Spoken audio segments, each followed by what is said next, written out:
Hello everyone, and welcome back to another Mirror Dungeon video. Today, we're doing something a little bit different than normal. And by that I mean we're doing a run specifically using only the middle identities. And like obviously these faction specific videos, it's like I've done them before. Well, maybe not the faction specific, but you know, themed runs I've done before. But specifically, what makes this run mostly unique is the fact that I am only using ego gifts that specifically buff these identities. So that means that the only ego gifts that I am allowing myself to use for this entire run are the Everlasting Chains of Bonds and the Book of Vengeance. That's it. So obviously to start the run with, we start with the Everlasting Chains of Bonds because you can actually start with those. And they provide the middle like an extra, like, it buffs the effect a whole lot of it, so they do a whole bunch more extra damage.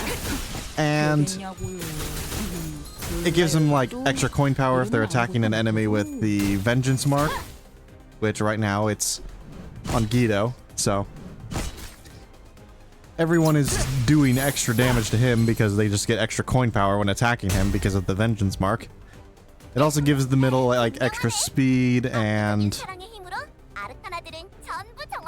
I think that's basically it. Just more damage, more coin power, and more speed. And then we'll also pick up the Book of Vengeance later. We get it on the after the second floor. Because like the hardest part about actually doing this run is, you know, getting the Book of Vengeance, because it's a, you know, tier 4 ego gift. And yeah, second floor against the Hurting Teddy Bear. I literally only took this floor because like it offered the Book of Vengeance as a reward. So we beat this fight, we get the Book of Vengeance. And the big thing about the Book of Vengeance and why it's honestly really good for the middle is the fact that its biggest thing is that whenever they use a counter skill, it prevents them from being staggered. And that's not something that it only applies to the middle identities, because that's something that happens, that it buffs like every identity who has a counter skill, right? If you have a counter skill and the Book of Vengeance, when you're using that counter skill, you can't be staggered. That's what the Book of Vengeance says. But specifically for the middle, how it buffs them is it allows them to actually use it twice in a turn.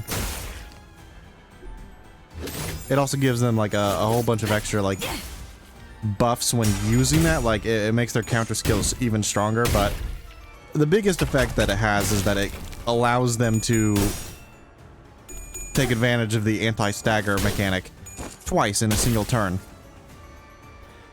And that's very important when you can't use a full team, so multiple of your characters have multiple skill slots, so it makes it so that they can actually take full advantage of the, you know, the anti-stagger of using both of their counters.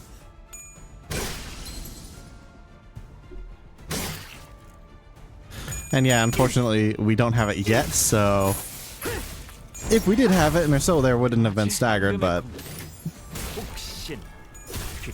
being a tier 4 ego gift, it's kind of hard to pick up early on.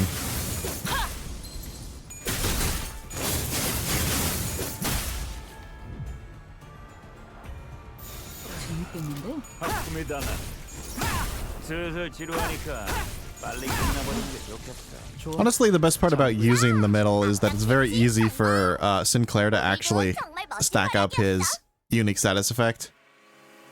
Because it's actually very difficult to build that up, like, if you aren't forcing it. But if you're playing into the middle's gimmick of, you know, using counter skills, then it actually is quite easy to build it up. And yeah, for the third floor, right now we do have the Book of Vengeance after that, beating that last floor. The third floor, we've got the Nuna Violet, because I thought it would be funny to pick the Violet floor while using the Envy team.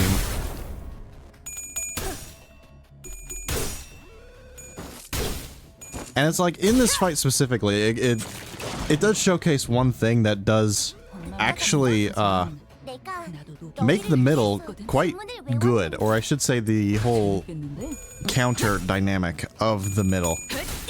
Because the Fruit of Understanding and also the... what's it called? I forget. The purple obelisk at the end, right? They have a lot of attack weight on their skills, right? And the thing about attack weight is, like, having an enemy that has a lot of attack weight, especially if they happen to have unbreakable coins too, which obviously they don't here because when this fight was made, unbreakable coins didn't exist yet, but the point is, attack weight is very good when you have to use a lot of counters, because honestly, one of the biggest problems with counter skills is the fact that, like, you know, if you aren't attacked by an enemy, they do literally nothing. And that's a problem because if you do too much damage to an enemy too quickly, and all of your guys are being buffed by using their counter skills, and therefore they effectively need to use their counter skills, it's like one identity will be able to use their counter skill, and then they'll probably end up staggering the enemy that they're attacking, and then the second identity will not be able to use their counter skill because the enemy is staggered and therefore cannot attack them. But, like, skills that have a lot of attack weight specifically, they fix that issue because, you know, they've already attacked both identities that are using their counter skill, and therefore it doesn't matter if the first character staggers the enemy because the second character already got hit and therefore their counter already got activated.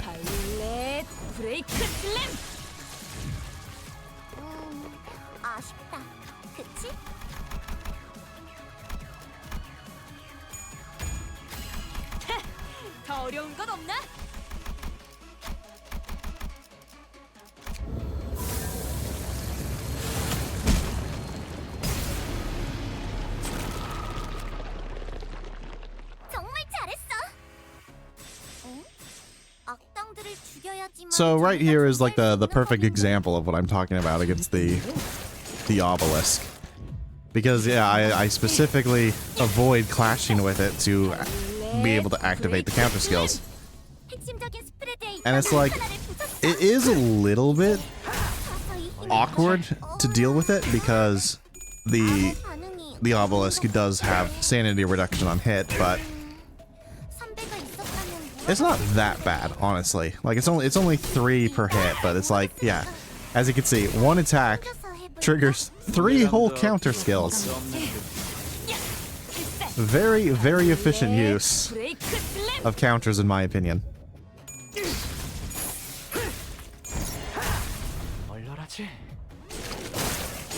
Fortunately, the obelisk is actually tanky enough to survive it, so yeah, Don Quixote can get her second counter off, but like, still, it was pretty close. And it's a perfect example of my point of how, like, attack weight is actually very beneficial for this team because they just get more counters off as a result.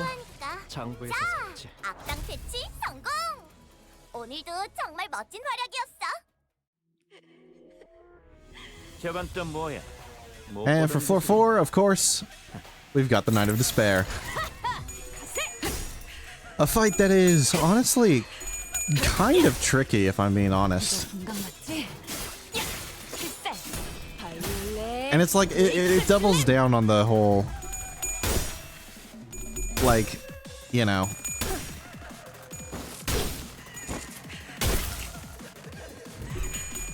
what am I trying to say? It doubles down on the weakness of the counter skills, right? And that's the fact that, like, you need to take hits in order to activate counters.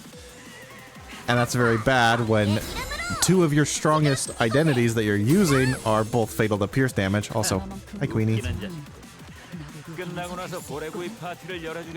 And also, a third one, it happens to be fatal to gloom damage. So it's like, yeah, 3 of our identities here are taking fatal damage every single time they activate their counter skill. not very good. It's not very good. Fortunately, the Book of Vengeance does help to cover that weakness, because it gives a whole bunch of shield, which helps to mitigate the extra damage, and then it also prevents stagger, so it does make it significantly easier to deal with. Not perfect, mind you, but easier to deal with.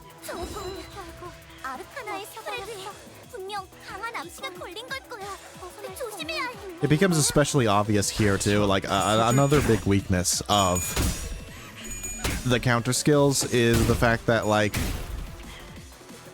you don't really have much control over, like, how they get activated, right? I mean, unbreakable coins are honestly a very, very big thing about counter skills that makes them strong. Because, as you can see right here, right, like, Sinclair, he clashes against the skill, he gets hit by the unbreakable coins, and then he gets to activate his counter skill for basically completely for free.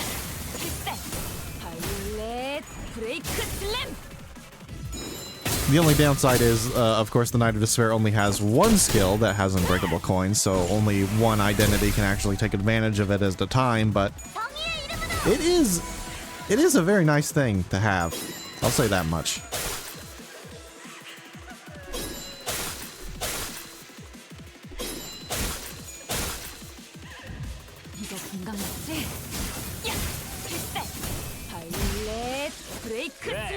딱 반쯤 죽여버려. 13조 이항에 맞추려면 그게 제격이지. 있잖아. 사실 마법 소녀들은 항상 인력난에 시달리거든. 정의보다도 푸른 자유, 사랑보다 붉은 자유. 재밌겠는데? Right here in this turn, it's like it really, really shows just how, like, easy it is for counters to just not work in your favor, especially when you have to use, like, every counter skill in a single turn, right? Because you just simply the middle team, it requires envy resonance, right? And the only way to guarantee that is to spam counter skills with basically every identity. And put simply, it's like right here, right? That counter skill from Don Quixote, it was not supposed to go into that character, into that sword. Like, her regular skill 3 was supposed to kill it, but we just didn't have enough damage, and therefore, like, it ended up failing, and just we basically had to waste the counter doing nothing.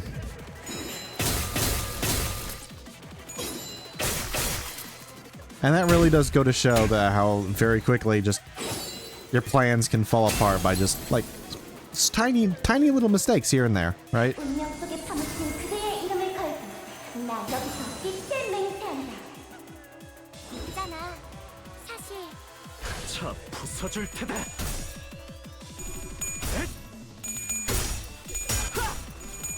And then, of course, it's like you also have the problem with sinking damage as well, where counter skills are very weak to sinking damage, since you can't clash when using them, and it's like you just sort of have to tank the sanity reduction. Of course, you don't have to if you actually, like, balance clashing and countering properly. But then you sacrifice your DPS at that point, and it's just, is it even really worth it, you know?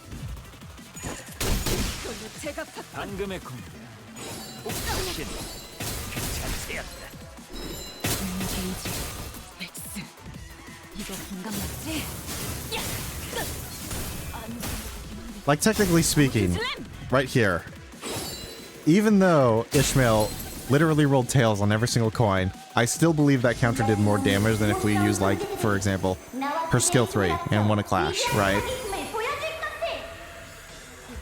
And it's just because her counter skill is using her skill 3, and her skill 3 is substantially stronger, and because it's an envy skill as well, it gets a whole bunch of extra buffs. So it's like, even with sinking damage, it's still worth it to use the counter skill. Even if you roll entirely, like, the wrong coins.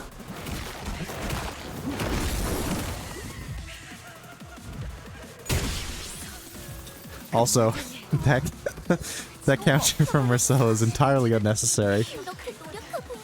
I guess the sun was too bright today or something.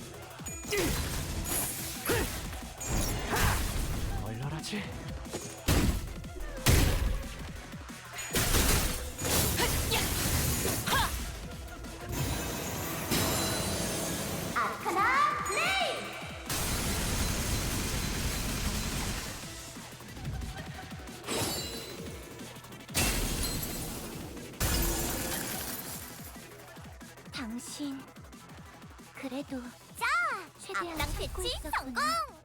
오늘도 정말 멋진 활약이었어.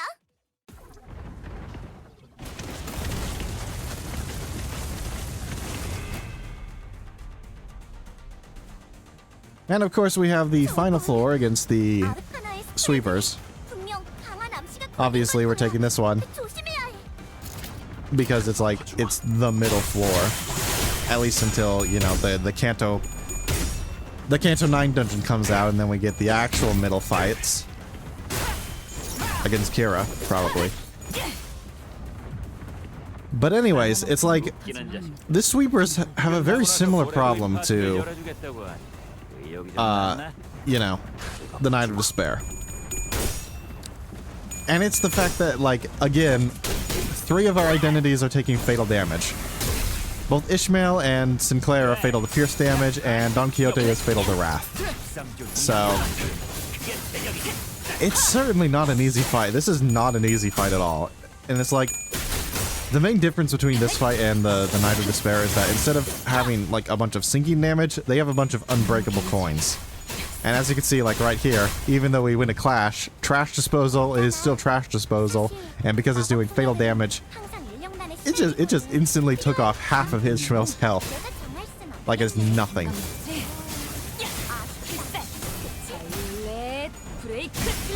So if we do get just a little tiny bit unlucky with like a few trash disposals here and there, it's like this fight is very, very easily losable.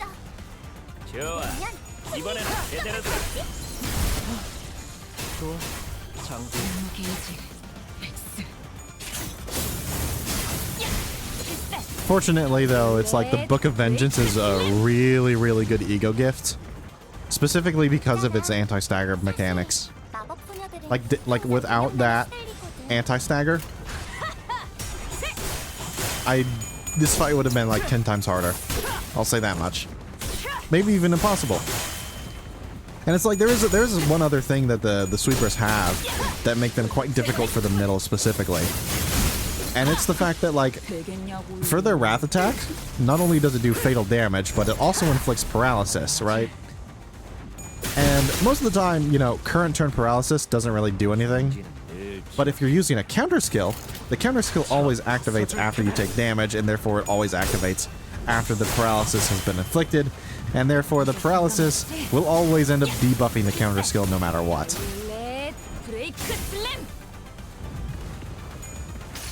And it's like, because of all of these things in combination with one another, it kind of makes sense why Ricardo struggled so much against the sweepers in the actual original story content of this. Because you think, like, you know, a big brother would be able to actually hold his own against the sweepers pretty easily, but, like, man, the sweepers are literally designed to counter the middle, I'll just say that much.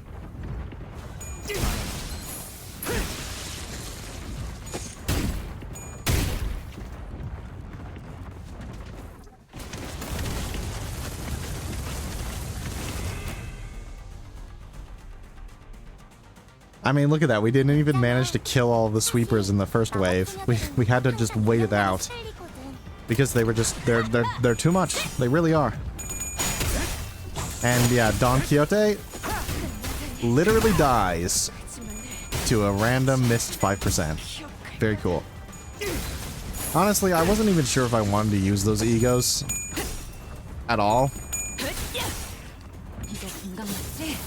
But I tried to save her. It didn't work out, but I did try. 브레이크 슬램. 이거 건강하지? Honestly, it would be cool if the middle had some sort of like buff when, you know, their identities end up dying. 브레이크 슬램. Similar to how like the Kurokuma clan have their unique buff where they get stronger if like their weaker units die. I think the middle should have something like that as well. Like a stronger version of the vengeance mark that happens when they end up killing a unit. It just feels more thematically relevant to me. And there goes Marcel.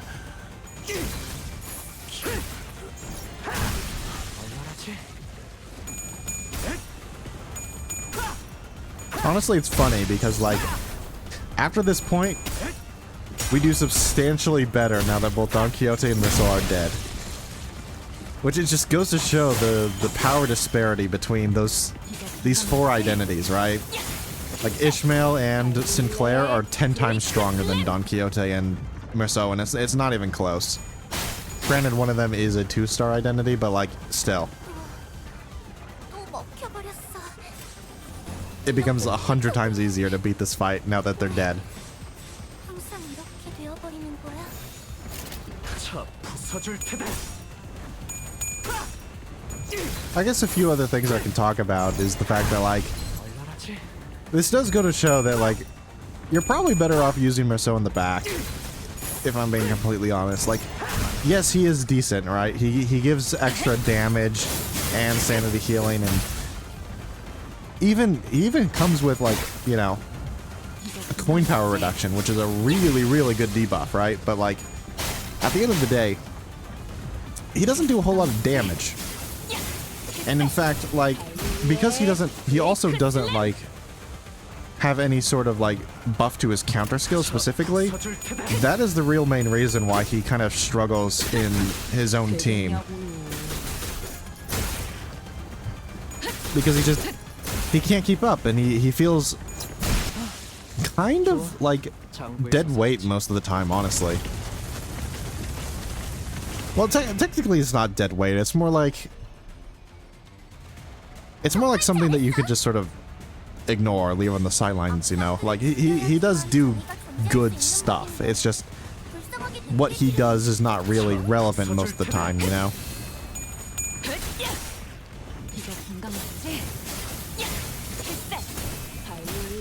And because of that, you're probably better off just using him in the back, because you still get his sanity healing by doing that.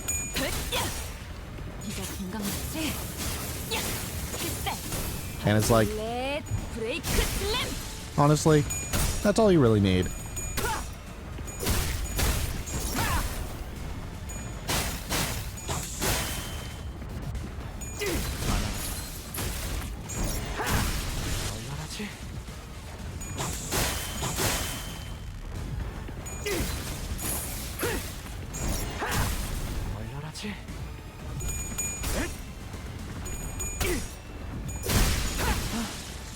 좋아.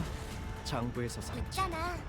사실 마법 소녀들은 항상 인력난에 시달리거든. 너희만 괜찮다면 혹시 우리를 도와서. 재밌겠는데? 아니. 그건 선택의 순간이 필요하니까. 내가 정말 좀 얼마나지? 아쉽다. 그치?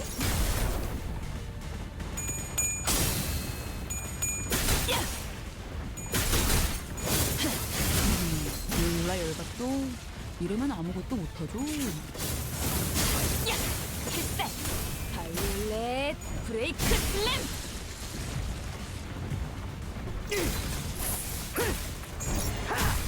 얼마나지? 있잖아. 사실 마법 소녀들은 항상 인력난에 시달리거든. 너희만 재밌겠는데? 괜찮다면 혹시 좋아. 우리를 도와서. 장부에서 샀지. 아니야. 그건 선택의 순간이 필요하니까.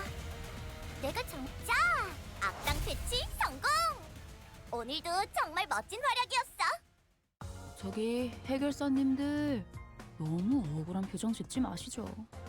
당신들이 방심해서 진 게 아니라 제가 졸라 세서 이긴 거거든요. 이걸로 이번 월간 해결사들에 나온 주목해야 할 신진 해결사 사무소도 처리 끝났네. And that's how I beat Mirror Dungeon 6 hard using only the middle and their unique eco gifts. Pretty fun run, I'd say. Like, actually having a bit of a struggle against the sweepers and even the Knight of Despair to some extent. It's like, very fun. It's very fun. I haven't really had that much of a struggle in the Mirror Dungeon for a very long time, so definitely probably going to do more of this, I'd say. Anyway, that's it from me. Like and subscribe for more videos like this one. Goodbye.